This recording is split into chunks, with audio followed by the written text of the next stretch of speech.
Tersangka kasus ujaran kebencian, Sugi Nur Raharja alias Gus Nur, dan tersangka kasus hoaks Undang-Undang Cipta Kerja Jumhur Hidayat dinyatakan positif COVID-19. Gus Nur dan Jumhur dibantarkan ke Rumah Sakit Polri Kramat Jati untuk mendapatkan penanganan. Gus Nur dan Jumhur Hidayat dinyatakan positif COVID-19 bersama 46 tahanan Bareskrim lainnya setelah swab test. Dari 48 tahanan positif COVID, 8 orang dirujuk Rumah Sakit Polri termasuk Gus Nur dan petinggi KMI Jumhur Hidayat.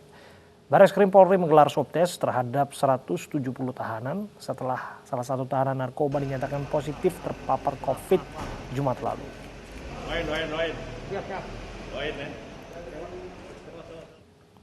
Mirsa, tingkat hunian pasien COVID-19 di Rumah Sakit Darurat Wisma Atlet Kemayoran, Jakarta kembali meningkat. Masyarakat diimbau agar terus mematuhi protokol kesehatan.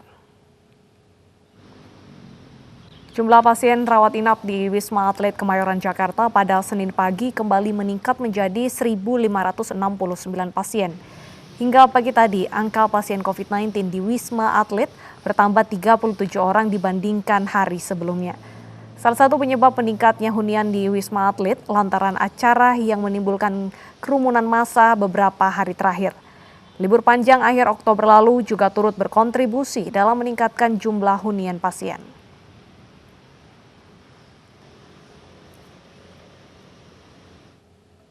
Saat ini vaksin COVID-19 diuji coba tahap 3 di Bandung, Jawa Barat. Meski melalui berbagai tahapan, masih ada masyarakat yang mengkhawatirkan keamanan vaksin COVID-19.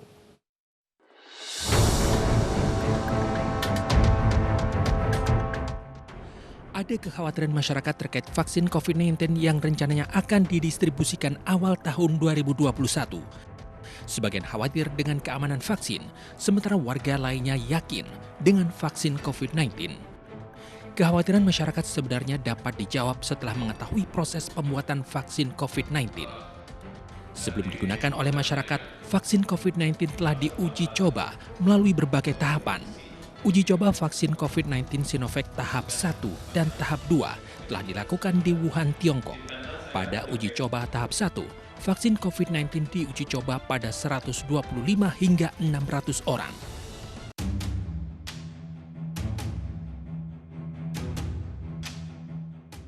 Saat ini vaksin COVID-19 di Indonesia telah memasuki uji coba tahap ketiga. Hingga saat ini uji coba yang dilakukan di Bandung, Jawa Barat tidak terdapat laporan yang membahayakan terkait uji coba vaksin. Setidaknya lebih dari 1.590 orang menjadi relawan uji coba vaksin COVID-19. Jadi kalau ujinya dilakukan dengan baik, diamati dengan baik, maka potensi untuk memiliki efek samping itu menjadi sangat minimal. Dan bisa saja bahwa risiko itu untuk adanya efek samping itu bisa saja ada, karena itu biasanya kejadiannya kecil. Karena apa? Karena di dalam uji klinisnya kita sudah menggunakan sejumlah masyarakat atau manusia yang dites dulu, dan itu kita amati betul. Efek positifnya dari vaksinasi itu jauh lebih besar daripada potensi efek samping, karena efek samping selalu diamati di dalam uji klinis dan selalu diamankan dari uji tersebut. Uji coba vaksin COVID-19 tahap 3 tidak hanya dilakukan di Indonesia saja, tapi juga beberapa negara lainnya. Nantinya masing-masing negara akan melaporkan uji coba tahap 3 sehingga dapat dibandingkan hasil uji klinisnya. Selain dikawal BPOM, uji klinis vaksin COVID-19 di Indonesia juga dikawal oleh Badan Kesehatan Dunia WHO. Tim Liputan iNews melaporkan.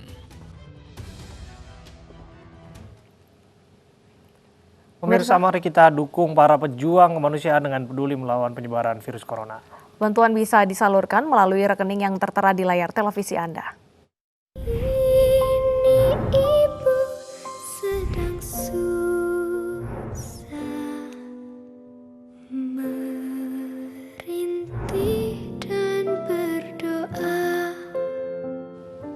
Dan pemirsa, usai sudah kebersamaan kita dalam iNews sore hari ini. Saya Bernadetta Ginting. Dan saya Abraham Silaban. Terima kasih atas kebersamaan Anda. Sampai jumpa.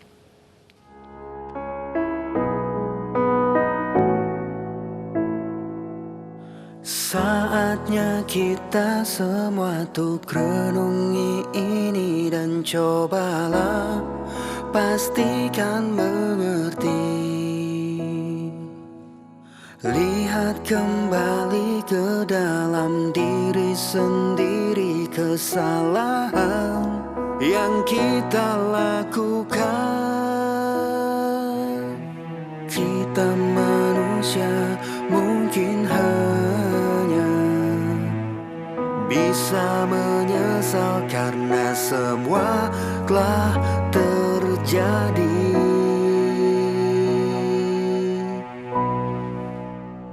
Dan coba